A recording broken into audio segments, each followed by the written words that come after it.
നീണ്ട 6 മാസത്തെ UK ജീവിതത്തിന് ശേഷം തിരിച്ച് വീട്ടിലേക്ക്. അച്ഛൻ എന്തായാലും സർപ്രൈസ് ആവും. Capture the moment. ഓക്കെ? അല്ല, ഈ 6 മാസമൊക്കെ ഒരു നീണ്ട കണക്കാണോ? പിന്നെ അച്ഛൻ എന്നെ പിരിഞ്ഞിരിക്കാനേ പറ്റില്ല. പിന്നെ അച്ഛൻ എന്നെ കണ്ട് ഞെട്ടിക്കും തന്നെ ബാക്കിൽ നിന്ന് പറഞ്ഞു. ആര്? ആട്ടുതൊട്ടിൽ കൂട്ടിനുള്ളിൽ കൺമണിയെ. കമോൺ ഫാസ്റ്റ് ലഗേജ് ഒന്നും എടുക്കണ്ട.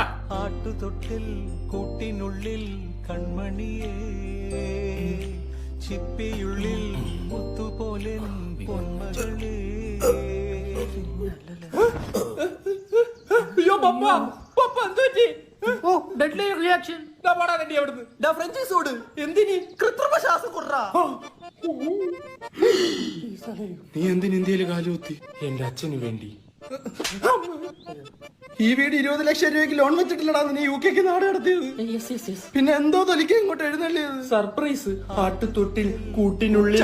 കൂട്ടും ഞാൻ നിന്നെ. എനിക്ക് പറ്റുന്നില്ല അവിടെ. എന്ത്? അവിടെ പഠിക്കുന്നതിന്റെ കൂട്ടത്തിൽ തന്നെ ജോലി ചെയ്യണോ അച്ഛാ? ചെയ്യണം. ഇവിടെ ഒരു പണിയില്ലാതെ പഠിക്കാൻ നോക്കിയിട്ട് പറ്റുന്നില്ല, പിന്നല്ലേ ജോലി ചെയ്ത് പഠിക്കുന്നത്? എന്റെ വീടും ബാങ്കിൽ വെച്ച് മൂഞ്ചിച്ചിട്ട് ഇവിടെ കയറി സൂയിക്കാന്നാണ് നിന്റെ വിചാരമെങ്കിൽ കള്ള നായിന്റെ മോനെ കൊന്നു കുഴിച്ചു മൂടും ഞാൻ. Dad, is this you? This is me. ഇവനെപ്പോഴാ അടുത്ത ഫ്ലൈറ്റ്? ഉടനെ ഉണ്ടാവുമെങ്കിൽ. നാളെ 10 മണിക്ക് ശേഷം ഇവനെ ഇന്ത്യയെ കണ്ടാ നിനക്കൊക്കെ റെഡ് അലേർട്ട് ആയിരിക്കും കേരളത്തിൽ. പോട്ടേടാ UK മോനെ. ഏതായാലും വന്നേല്ലേ, ഊണ് കഴിച്ചിട്ട് പോയാ പോരെ. മണ്ണ് വാരി ഇടി ഞാൻ.